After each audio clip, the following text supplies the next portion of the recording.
Good morning. It's Mary Weber, Travel Guru Girl, and I'm giving you a travel inspiration on river cruising today in Europe. Now, the other day I did do a Facebook Live, but I didn't really have any pictures for you to see. So I think with travel, it's important to be able to see the places that you're going to or the different options that are available to you. So I've created a PDF document on river cruising, and it's to help you decide on the rivers, the river cruise companies, and why you might want to choose a river cruise to go on.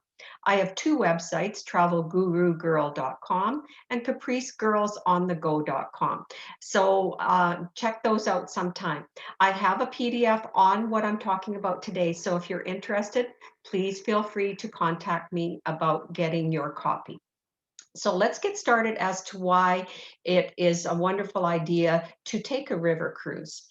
So with river cruising, you only unpack once, and the river boats go directly into the main cities that you're going to visit. So that's really important because when you're on an ocean cruise, quite often the port is not directly in the middle of a city that you might be visiting. So you save a lot of time. You only have to unpack once, just like on an ocean liner. And the value is that often and most of the time, wine and beer is included with lunch and dinner. Also, your Wi-Fi is free, and you have a choice of at least one excursion per day that's also included in your cruise fare. Multiple different choices of excursions and different menu choices as well. The ability to be in the middle of a European city is valuable because when you're not taking an excursion, you have free time to go and roam on your own, and it's easy to get on and off the boat. There's no formal nights, and basically the boats are anywhere from 120 to 180 passengers. So the next thing, the things that you need to know, you do not need a visa to go to Europe, at least if you're a Canadian citizen and have a Canadian passport. The currency on most of the cruise lines in Europe is going to be either the euro or the US dollar.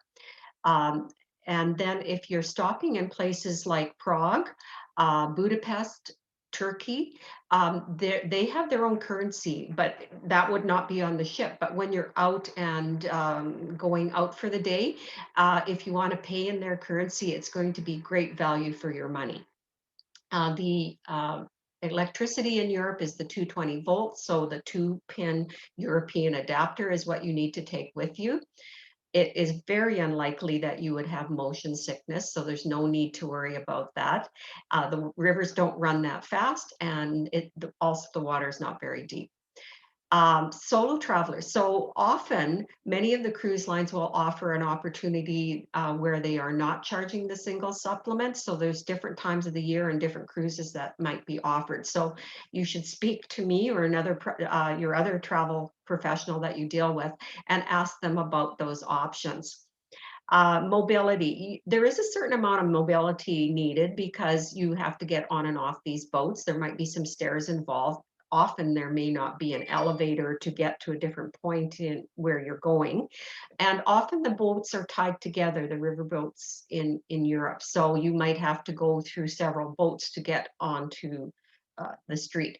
And the streets are generally cobblestone too. So if you're unsteady, a wheelchair really is not advisable. So, but if you have a cane or something else and you are a little bit mobility restricted, you'll still be able to get around.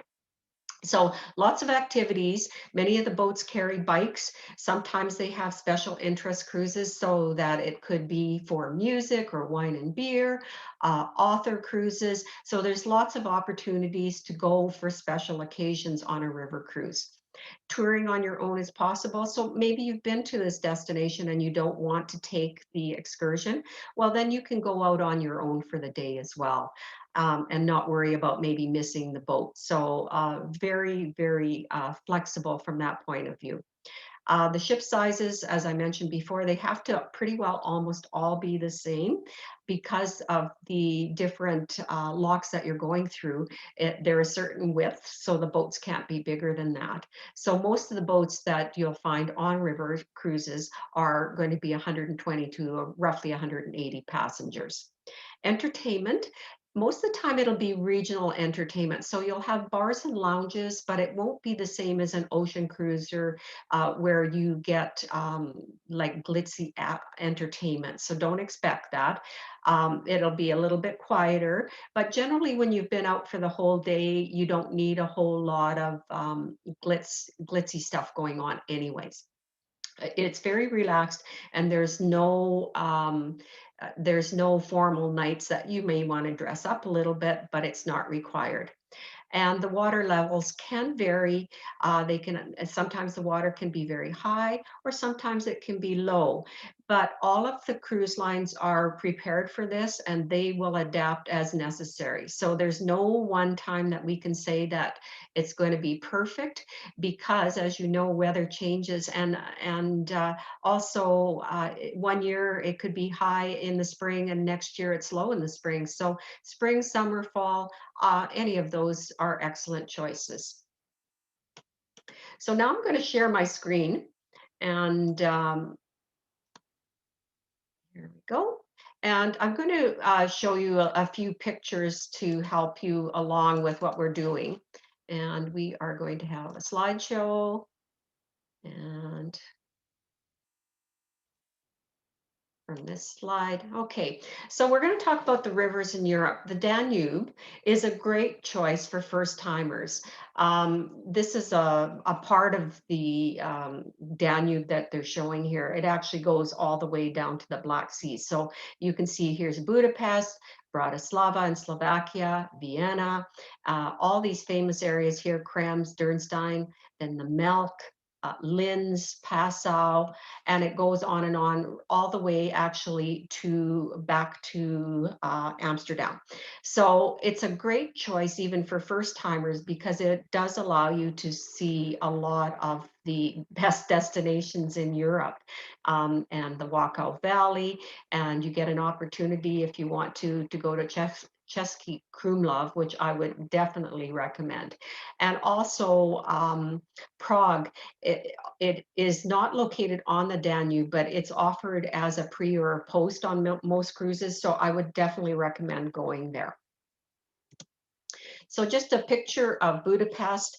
Quite often you'll see this picture right here along the Parliament buildings. And Budapest is to Buda, made up of Buda and Pest. And so there's lots to see and do in this particular destination. Another picture of it going right in front of it. It's just such a beautiful, beautiful building. Regensburg, you can see the old ancient city and how scenic that is. Český Krumlov, again, I was so astounded how beautiful this destination is. Okay, then we're going to talk about the Rhine. So the Rhine goes from Amsterdam to Basel or Basel to Amsterdam return, usually a 7-day cruise. Excellent cruise for charming villages, vineyards, medieval castles, and lots of rich art and cultural sites. So perfect for a first timer, actually. And if you're interested in Switzerland, again, you can move on into Switzerland after the cruise or before the cruise. So you see it stops in Cologne, Koblenz, Strasbourg, and ends in Basel. So again, a perfect, if you love castles, this is a perfect cruise to take. And because it starts in Amsterdam, here's a beautiful picture of Amsterdam in the spring and many of the canals that you would see as you're traveling through Amsterdam. So castles on the Rhine, there's many, many of them. And here's just an example way up here. But as you're sailing, you don't know even which direction to look because there's so many. And more castles on the Rhine. So you can see the riverboat sailing through here. And you have lots of time to go out on the deck or from your room to take pictures if you wish. The Rhone. So the Rhone is the one that goes to the south of France. So this is an excellent cruise. I've taken this particular one as well as the Danube, and it allows you to see the papal palaces in Avignon. And this is the Sur le Pont Avignon right here where the bridge stopped. You can go to wineries, truffle hunting, many, many historic sites. And over here, of course, is the fields of lavender that really bloom probably most in June. Van Gogh was painted a lot of his paintings in the south of France, and of course the food and wine. So this is an excellent cruise for foodies, and some of the best food that you'll ever taste, and wonderful, wonderful scenery. The Douro is in Portugal. The Douro is perfect for somebody that's maybe done a lot of other river cruising or also other travel in Europe and wants to do something maybe a little bit different, but it's great for first timers as well. So you would go to the north of Portugal, and it's usually round trip from the city of Porto. Lots of great food and wine, and of course it's famous for its port, and here is the Douro Valley. So just a beautiful scenic cruise.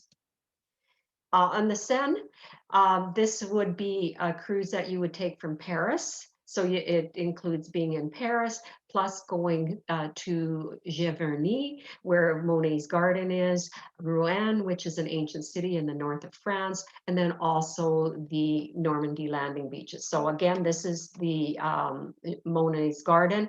This is exactly what it looks like. I have been here. This is Paris, of course. Here's the riverboat and the Eiffel Tower. And again, this is an excellent, excellent cruise to take. Bordeaux.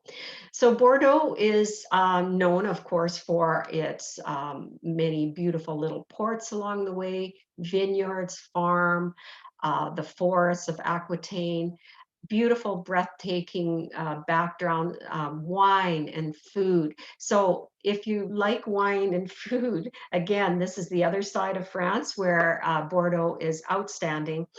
You might see this particular castle along the way. I've also done, Bordeaux is an extremely beautiful little city itself. Out in the countryside, there's so much to see. I've also done a walking trip in this area, and it's well worth doing that as well. So either or both. And here's some wine and cheese, of course. So what are the cruise lines? Of course, everyone has heard of Viking River cruises. So on Viking River cruises, you would get your wine and beer, your Wi-Fi, and your excursion. It's very well known, very solid product. They also have the ocean product. So this is an example of a balcony cabin and looking out on the water or the river when you're sailing, and a picture of their one of their uh, my mind is blank. Anyways, they have Nordic design, very simple but elegant design in their foyers. So Viking, besides doing Europe, they will do Russia, they do Europe, and they do Vietnam and China and Egypt as well. So here's Angkor Wat in Cambodia. Another good choice is Amma Waterways. They have signature twin balconies. They also do have options for triple and quad occupancy. They do wellness. They include wine and beer with lunch and dinner. They have Christmas markets, and I forgot to mention, of course, Viking has Christmas markets as well. So here's a picture of Christmas market, their twin balcony, and then the river, just in Europe here, sailing through one of the rivers. So Asia, Africa, and Egypt also are destinations that they travel to. Avalon. So I've been on Avalon in Vietnam and Cambodia, and also in the south of France. It's an excellent cruise line. So their bed, if you look at it, is facing directly out into the river, which is a great thing to have because you can lay in bed and actually sail by. You don't have to stand up or go out on the upper deck if you don't want. Again, they go to Angkor Wat in Cambodia. Again, I can highly recommend them, as many of the others as well. This is just their boat sailing along the Rhine. And of course, they do have many active discovery cruises as well. So you could do biking, that sort of thing. Uniworld. So Uniworld is 24/7 inclusivity. They have their drinks, their gratuities, they have butlers, and you can see that they have much more ornate design in their in their cabins and also in their foyer area as well. And again, most of the ships look very similar. They might have slightly different things inside, of course, as I mentioned, the design, etc. They do Europe, Russia, Egypt, and Asia as well. Emerald Waterways, they do Europe, the Douro, Mekong, and Russia. Your gratuities are included. You have beer and wine with lunch and dinner. They have many active excursions, bikes, yoga, hiking, and they have all-weather balconies. So someone just enjoying a meal, and then a little bit of a picture of their cabin style, and their boats will be traveling through here. Scenic would be considered upscale, I would say. I would certainly consider them anytime, but for a special occasion, anniversary, retirement, that sort of thing. They are all drinks 24/7, mini bar stock daily, choice of shore excursion, wellness, e-bikes, the gratuities are included, butlers in every room, free Wi-Fi. Each guest also gets a GPS device so that they can go out and explore on their own as well. They also do some of their cruises in conjunction with National Geographic, so really specialty. They do the Russia, Douro, Mekong, and Europe. So an excellent choice. Picture of their dining area, one of the cabins, and then a picture of their boat. Crystal. Well, Crystal has been well known and has high praise for their ocean cruising for many, many years. They've been at the top. So they recently, I would say in the last 3 to 4 years, have included river cruising. So they have 24-hour butler service.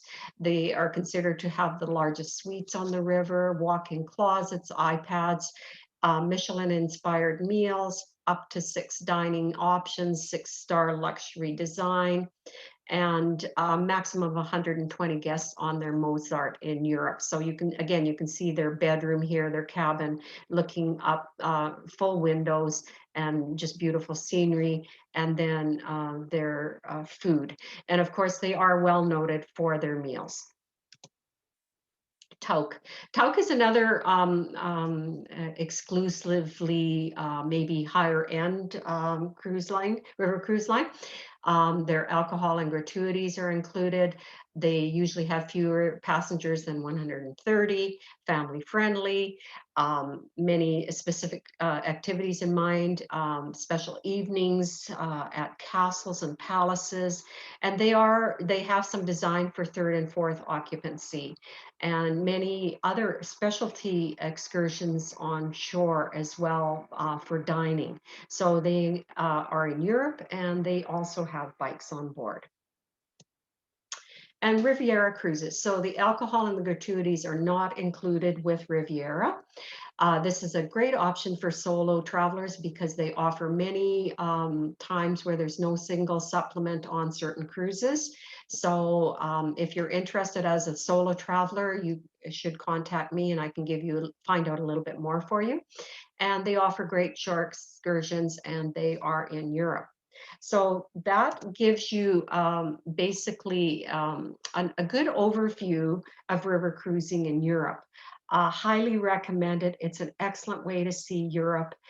You can do things before and after as well. So there's lots of different options that I've done for various travelers.